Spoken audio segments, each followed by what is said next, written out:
വീടെത്തി.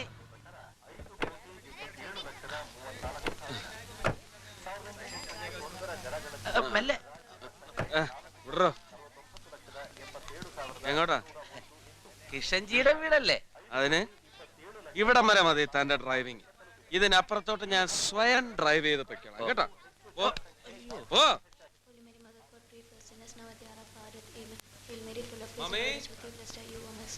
അഖില, വീടിന്റെ താക്കോലിതാ.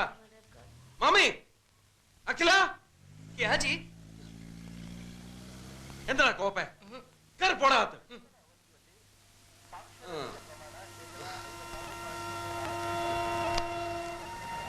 അഖില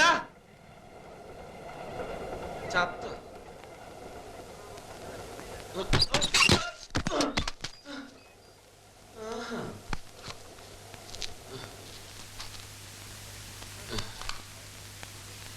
പൂട്ടിയില്ലേ?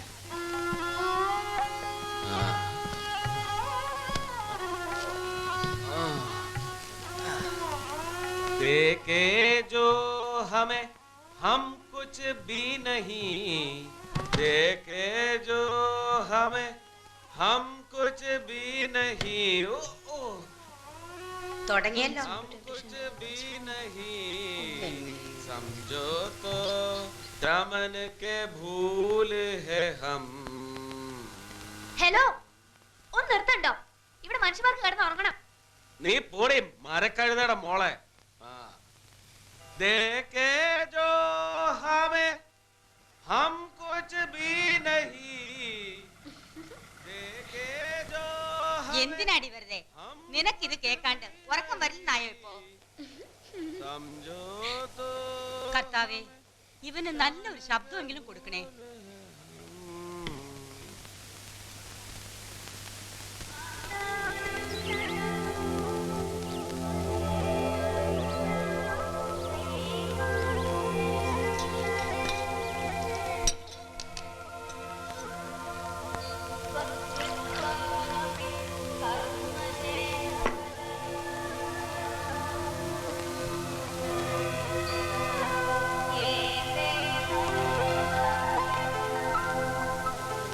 കിച്ചു, കിച്ചു,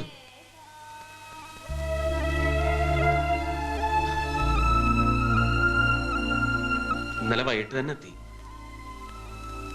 രാത്രി നീ വന്നത് നല്ല ഫോമിലാ.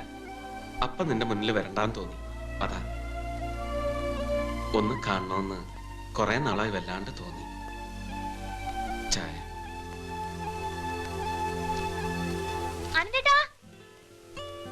Good morning.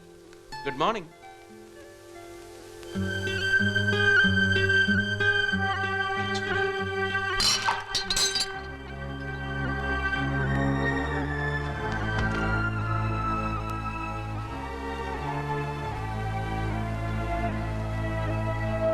കിഷ, ഞാൻ പറയുന്നത് നീ ഒന്നും പറയണ്ട. അഖില, നീ അപ്പുറത്തേക്ക് പോ. അവൾ ഓട്ടോയിൽ വരുമ്പം വഴി കണ്ടതാ. നീയാന്ന് ആദ്യം കരുതിയത്. പിന്നെ മനസ്സിലായല്ലോ. എന്നിട്ടും എന്തിനാ മമ്മി എന്റെ വീടിന്റെ ചാവി കൊടുത്തത്?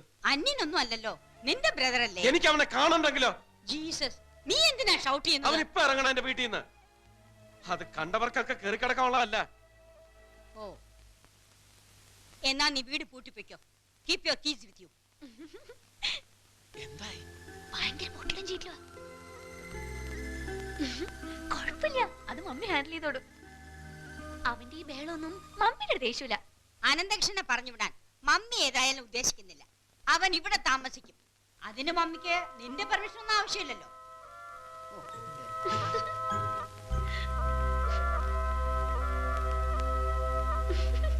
മമ്മിയുടെ കൺട്രോൾ എത്തി തുടങ്ങിയിട്ടുണ്ട്.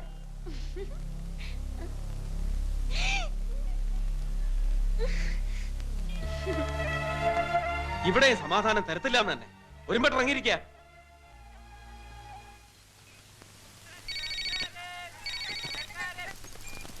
ഹലോ. എന്താടോ കാലത്തൊരു വല്ലാത്ത ഹലോ? ഉണന്നേ ഉള്ളൂ. 10 മണി വരെ കിടന്നുറങ്ങ. ആ പിന്നെ ജീവൻ നമ്മുടെ വണ്ടി പിടിച്ചു കേട്ടോ. ആരാവന്റെ ഇൻഫോർമർ എന്നറിയാവോ? പറഞ്ഞാൽ നീ വിശ്വസിക്കില്ല. നമ്മുടെ ജഗൻ. ആ ജീവിത പ്രാരാബ്ദമല്ലേ മനുഷ്യരെ കൊണ്ട് ഓരോരോ കാര്യങ്ങൾ ചെയ്യിക്കുന്നത്. നിനക്കറിയോ, ഐ ആഫീസിലുണ്ടല്ലോ, ഞാൻ ചില തമാശയൊക്കെ ഒപ്പിച്ചു വെച്ചിട്ടുണ്ട്. ഈ യൂണിഫോം ഇട്ട് പോയിരുന്നത് കൊണ്ട് അല്പം മകതിരിവ് കാണിച്ചു കൂടാത്തൊന്നുമില്ല. ഞാൻ ഈ ഇട്ടിരിക്കുന്നതും താൻ ഈ പറഞ്ഞ യൂണിഫോം തന്നെ. And this is my 19th year in service. താൻ എന്നെ പഠിപ്പിക്കൊന്നും വേണ്ട. ഞാൻ പറഞ്ഞതിൽ അങ്ങനെ ഒരു അർത്ഥമൊന്നും ഉദ്ദേശിച്ചിട്ടില്ല sir. Please give me some more time. ഇയാള് ഭയന്നിട്ടാണ്. I swear on it sir. തനിക്ക് മലയാളത്തിൽ പറഞ്ഞാൽ മനസ്സിലാകലോ. ഇയാളുടെ പേരാണ് ജഗൻ. താൻ ഇന്നലെ രാത്രി പിടിച്ചെടുത്ത സാധനങ്ങൾ മുഴുവൻ ഇയാളേതാ. ഇയാൾ താനേ വന്ന് കുറ്റം സമ്മതിക്കുമ്പോ താനെന്തിനാണോ വെറുതെ ഒരു കുരു തക്കിപ്പൊട്ടിക്കണത്? തനിക്ക് വല്ല അസുഖമുണ്ടോ? Yes Jagan, this very same stupid is the fucking informer sir. ഓഹോ, തോന്നിയാസം ഇംഗ്ലീഷിൽ പറഞ്ഞാലും തോന്നിയാസം തന്നെയാ. സീനിയേഴ്സിനോട് എങ്ങനെ ബിഹേവ് ചെയ്യണമെന്ന് താൻ ആദ്യം പഠിക്കണം. I am sorry sir. ഞാനൊരു മതി, അധികം വിശദീകരണമൊന്നും വേണ്ട. പറയുന്നത് പോലെ ചെയ്താൽ മതി. വണ്ടി ഓടിച്ചിരുന്ന ഡ്രൈവർക്ക് അറിയില്ലായിരുന്നു അതിനകത്ത് ഉണ്ടായിരുന്നു.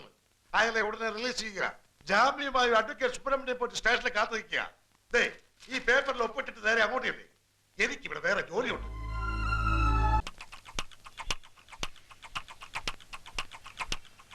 Release the driver only.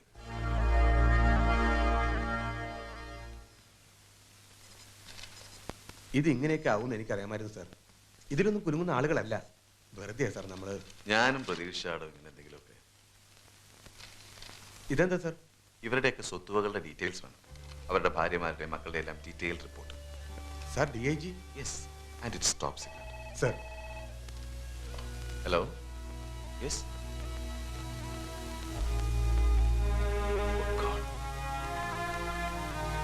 ഞാൻ വരുന്നു. Shit. എന്ത് പറ്റി സാർ? ആ informer Jagan, he's killed. Francy ഇതുപോലെ കിച്ചണിലൊക്കെ ഹെൽപ്പ് ചെയ്യുമായിരുന്നു. ബാക്ക് ഡോർ വഴി നേരെ കിച്ചണിലേക്കാ കയറി വരുന്നെങ്കിൽ 2 സ്മോൾ അടിച്ചിട്ടുണ്ടെന്ന് അറിയാം. ഞാൻ കിച്ചണിലായിരിക്കുന്നവനറിയാം. പിന്നെ വെജിറ്റബിൾ കട്ടയിലും തേങ്ങ ചെരവലും ഒരു ബഹളം തന്നെ. സിസ്റ്റേഴ്സില് എന്നോടായിരുന്നു ഫ്രാൻസിക്ക് ഏറ്റവും ആ ഇഷ്ടം. മതി മതി മതി, കഥ ഇവിടെ നിർത്താം. നീ പൊടി എവിടുന്ന്? ഞാൻ കരയൊന്നുമില്ല. ബൈക്ക് ആക്സിഡന്റില്ല.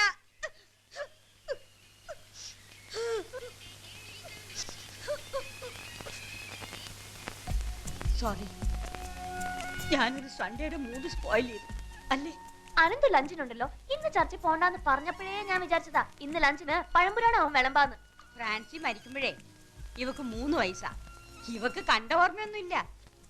അനന്തൂന ഫ്രാൻസിയുടെ സ്വഭാവം കൂടുതലുള്ളത്. കിഷൻ ആ സ്വഭാവം ഒന്നുമില്ല. ടഫ് നേച്ചറാ. എന്നാലും എന്നെ വലിയ സ്നേഹ. എടേ, അതൊന്നും എടുത്തേ. അത് മമ്മി എന്നെ എടുത്താ മതി. റീസെന്റ് ആവും. കിച്ചുവിന്റെ ഈ ജോലിയും കാര്യങ്ങളും ഒക്കെ മമ്മിക്ക് അറിയാം. സത്യം പറഞ്ഞ കുറെ കാലത്തേക്ക് അറിയില്ലായിരുന്നു. പിന്നെ കിഷൻ തന്നെയല്ല മമ്മിയോട് പറഞ്ഞത്. പറഞ്ഞ അതൊരു വലിയ കഥ തന്നെയാണ്. ഒരു ദിവസം മാർക്കറ്റ് റോഡിൽ വെച്ചിട്ട് കരിമുട്ടി പോലെയുള്ള മനുഷ്യനെ ഇടിച്ച് പപ്പടാക്കുക കിഷൻ. ഞാൻ കണ്ടുവെന്ന് മനസ്സിലായപ്പോ എന്റെ പിന്നാലെ ഓടി വന്നു. എന്തിനാന്നാ മമ്മിയോട് പറയലെന്ന് റിക്വസ്റ്റ് ചെയ്യാൻ. ഈ രഹസ്യം കൊണ്ട് കുറെ കാലം ഞാൻ ബ്ലാക്ക്മെയിൽ ചെയ്തതാ. സഹി കേട്ട ഒരു ദിവസം കിഷൻ തന്നെ എല്ലാ രഹസ്യം മമ്മിയോട് തുറന്നു പറഞ്ഞു. എന്നെ സഹിക്കുന്നതിനെക്കാട്ടും ഭേദമല്ലേ ഈ കാണിക്കുന്ന മൊരട്ടൊന്നും ഉള്ളിലില്ലാന്നേ. എന്നും മുട്ടുകുത്തുമ്പോ ആദ്യം പ്രാർത്ഥിക്കുന്നത് കിഷന് വേണ്ടിയാണ്. മമ്മി